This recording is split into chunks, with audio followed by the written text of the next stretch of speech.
Hey everyone. So today's a different sort of video. I'm going to be kind of tackling a topic that I've seen brought up on Twitter, but just because it's such a varying topic between like who you ask, I wanted to get my perspective out there on it. So this is a video on how I approach like learning a secondary instrument. Um, and right away I'll give you my background just so that you know like where this is coming from. Um, so my primary instrument is trombone, and I have like ensemble experience with every brass instrument except trumpet. And trumpet, I have like some solo playing experience, so like I know my way around it. I just have not played it in an ensemble before. Um, Woodwinds, I have low experience with, but I have played every woodwind instrument for a little bit of time except for clarinet and oboe. Um, and For percussion, I have limited experience with percussion. Played it a little bit. I know how to write for it, kind of. It's a subject that I'm studying heavily to try to get more knowledge on because it's such a wide range. And strings, I also have limited experience in strings, as in I uh, played viola for like a very short amount of time, and I played cello for like 2 days. So that's my experience on strings. Um, but yeah, just to get started, some tips just to start off with. I would recommend, if you're just going into a second instrument and you haven't learned anything else other than your primary, I would do something close to what you already play. Like stick to your even subsection family.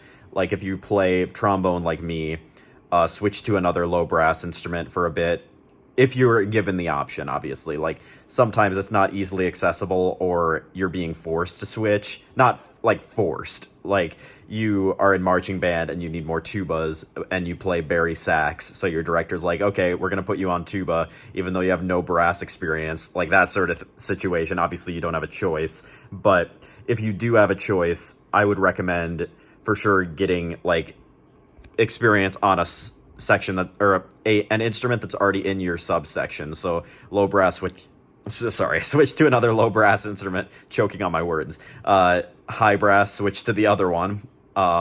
Even though French horn and trumpet are very different, it's still kind of, they're similar enough to where that's probably the closest equivalent, unless you're going like trumpet to baritone. I would say that would be a good switch.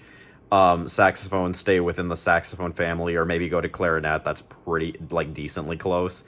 Flute, you're kind of on your own. Flute, they're like, obviously the technique is very different than like other woodwind instruments, but I would just stick to woodwinds. But I'm not going to go into like all the specifics because, yeah. And if there's something you feel I'm wrong about, or you want to discuss in the comments, or you have additional questions, be sure to drop a comment. I respond to all my comments. So, but yeah, I'm going to kind of look at this from the perspective of, you want to learn an instrument that's close to yours and then branch out from there. Because as you get experience with more instruments, you'll start to notice more patterns in them, and that'll help you a lot when it comes to like picking up a new instrument. Like my experience, my first secondary instrument was baritone / euphonium, and I picked that up senior year of high school. I switched to it for marching band, and I still played trombone and jazz band and concert band. But you can start kind of making equivalencies to your primary instrument. Like the way that I learned baritone so easily was I figured out that all of the fingerings correlate to different slide positions on the trombone. So kind of making those connections to your primary instrument will really help. And yeah, so my first my first instrument switch was to baritone, and then I'd say the next one that I got really comfortable with was tuba, because tuba kind of is the same application. Like it's still in the key of C, still has like the same fingerings. It's just a different sensation getting lower. That's like the only difference. And then trumpet, it also correlates. You just have to keep in mind you have to learn it in a different key. And I would recommend learning the transposition right away, which may seem self-explanatory to some people, but for me, when I first tried to learn trumpet, which was early on, I actually tried to pick up trumpet in like my freshman year and then just gave up on it after like a week. But like freshman year of high school. And it was partly because it was so daunting, because um I was like, okay, if I'm open, that's like concert B flat. So I was like transposing the music in my head, like trying to transpose it as I read it, which just didn't work. You have to learn it as like C is open on trumpet, and then 1 and 2 is D, and you have to learn it that way. So keep in mind, if you're learning a different transposition or a different transposing instrument that transposes to a different key, you'll want to learn it that way rather than correlating it back to C or back to your primary instruments. Like if you're switching from trumpet to alto sax, don't correlate it back to B flat, because then it'll just get more convoluted and confusing. But yeah, the best way to learn a new instrument, I would say, is to get in an ensemble, like a intermediate beginner level ensemble that you have available to you. Join that ensemble as an instrument you aren't as comfortable with, because you'll pick it up way faster than trying to learn it on your own. Because you may think you're making like good progress, and you probably are, but it's like playing alone and like figuring out all the fingerings slowly but surely is way different than being thrown in an ensemble and being like, okay, you have to play this and understand your role in an ensemble on this instrument. You get a much better understanding being in an ensemble. Like, I started playing French horn and mellophone and marching band last semester, and I practiced like through all the summer, and like to the point where I like had all the fingerings pretty well memorized, except some random accidentals that I didn't know yet, or that I would forget. But then getting into marching band, I just shot up in progress, like just being in an ensemble where I had to be like thinking about it and using them constantly really shot up my progress. Another way would be just play stuff that you like. Like, I have like arrangements that I've written of like video game music, and that's the type of music that I listen to. So I would go in like to a part that I wrote on one of those and play it. Like when we were doing the woodwind unit in the class where I had to basically pick up all the instruments for like a week, I was on alto sax, and I was writing a Donkey Kong Country marching band show at the time, actually. And I was working on an alto sax solo in Mining Melancholy from Donkey Kong Country 2, and I figured out the solo on the alto that I had borrowed out, and that really helped me kind of get an understanding of the instrument and its timbre and that sort of thing. But again, that's kind of if you can't be in an ensemble. Like I said, getting ensemble experience is definitely the way to go. And one last kind of big point is something that I was kind of getting at before, but I don't have like any notes on this. I had an idea of things that I wanted to touch on, but I didn't make like an outline or anything. So I'm just kind of talking through it all. But you want to progress through like instrument families. Like, you want to get proficient at the brass instruments if you're a brass primary, and then move to woodwinds. Unless there's a specific brass instrument you don't really care to learn. But if you're just trying to go through them all, get proficient at the brass instruments. And for me, proficiency would be, I feel comfortable going to an intermediate level ensemble and playing in there, and I wouldn't feel totally lost. Like, for me, I'm proficient on all the brass instruments, and a couple of woodwind instruments I would feel comfortable going into an ensemble and playing. Strings, not at all. I would need more work to feel proficient, per se, in the string families.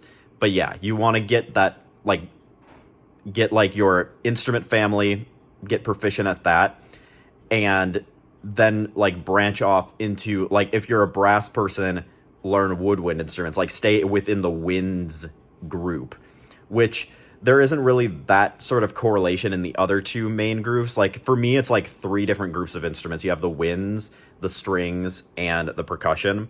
And there isn't really that in those other groups, because as a percussionist, you switch around like for me it's like pitched and unpitched percussion are the two groups in percussion, but you switch between the two so often that it's like you learn both of those pretty, you get proficient at both of those pretty well already as a percussionist. Maybe like move to piano if you don't have piano experience, like that sort of thing. Maybe move to bass guitar, because bass guitar, even though it's kind of a string instrument, its purpose is like a rhythm section instrument. So like that's something to keep in mind. And then strings, it's kind of the difference between bowed and plucked strings, which plucked strings you're gonna have a really hard time finding unless you're going from like violin to guitar or something. And the application of that, I don't know, like it would be helpful if you wanted to switch from orchestra to jazz band, but it's not very often you'll have a guitar part in an orchestra setting, so it's not quite as applicable to those two main sections. Maybe if you want to learn harp and pick one up, but yeah, in the winds, it's very obviously split between brass and woodwinds. And if someone with more strings and percussion knowledge has something to add on that, drop it in the comments, because I don't know. I am a winds primary person. I have limited experience in percussion and strings, as I said. And I never had an orchestra in high school, so I have zero experience with like an orchestra. So that doesn't help my case. But yeah, basically what you want to do is you want to learn those subsections. Like if you're a winds player, learn both brass and woodwinds and then move to strings and kind of tackle it that way, so that you aren't learning like you're a trumpet primary, you learn like baritone or something, and then you just jump to violin. You're going to have a lot more difficult of a time learning that than if you already have experience with all of the winds instruments, and then you can kind of tackle that, because a lot of the techniques within the winds group are similar.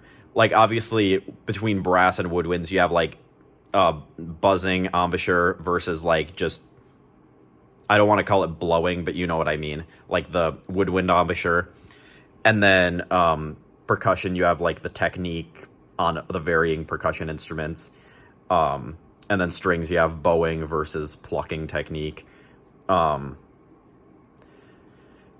like if you're going from a like brass instrument to another brass instrument, you already have the fundamentals down. You just have to learn fingerings and kind of how to fit your sound in an ensemble and what your role is there. Whereas if you're switching from brass to strings, you don't have the fundamental, like if you think about it, you're a completely fresh beginner. Like as a brass player, you learn all the embouchure technique and stuff like that in the very beginning level, like elementary school band, if you started then, or like junior high band is when you would learn all that technical stuff. And you don't have any of that if you're moving to strings. So you have to teach yourself like proper bowing technique and proper like left hand like fingering technique. And like all that stuff that you would have learned as a beginner player, you don't have. Whereas brass, you can easily translate that over to all the other instruments. And like there are slight differences in like embouchure and like mouthpiece placement and stuff like that between the instruments, but it's easy to figure out. Like obviously you know what a good brass sounds like from your own instrument. And same thing goes for percussion, like going from a winds setting to a percussion setting or vice versa. It's going to be a bigger hill to climb because you didn't learn the percussion fundamentals, so you have to teach yourself that from scratch. So yeah, basically just to kind of sum everything up, I realize this is kind of a longer video. Sorry if it's kind of convoluted. I hope you grabbed some nuggets of information from this sort of rambling with a purpose, rambling with a purpose in mind. But if there's anything to take away from this, if you're just getting into learning secondary instruments, stick to something within your instrument family first before you move on to something that's quite like more different. Um, and like I'll speak against like moving to like a far away, like not a neighboring instrument family, I guess you would call it. Um, but you for sure can. It's just going to be more of a struggle, and it will be hard to it's going to take a lot more perseverance to learn that to learn to play mallet percussion as a trumpet player, for example. Um, and then also just get yourself in an ensemble, try to find a way to get yourself in an ensemble setting playing your secondary instrument so that you can further understand its role in an ensemble, and that will shoot your progress up, as I said. And if you can't, just find something that you like to play, or even like something that you are playing on your primary instrument, plug it into MuseScore, and it can transpose it to like just copy and paste it into your goal instrument, and obviously check ranges, like shoot an octave up, octave down if you need to. And then it'll transpose it for you, and you'll be able to play it and kind of relate it to your primary instrument. But yeah, also write in fingerings. That's something I should have mentioned early on. Like, it seems obvious, but some people who are like masters at their primary instrument might feel like I don't want to write the fingerings in. That's like a novice move. But you have to keep in mind it'll really help you memorize them. But yeah, that's about all I have. It was a lot, but thank you all for watching. If you have any questions or grievances, we can settle them in the comments. I'll be sure to respond. As I said, I always check the comments. As soon as I get a notification that I got a comment, I read it and respond or like it accordingly. But yeah, I'll see you all next time. If you also, if you have any other video ideas like this that you want me to tackle and like just have a discussion on, drop that in the comments too, and I will be sure to talk about it, because I have like I have a couple like small ideas, but I don't know what people want me to talk about relating to like my music stuff. But yeah, I'll see you all next time. Peace out.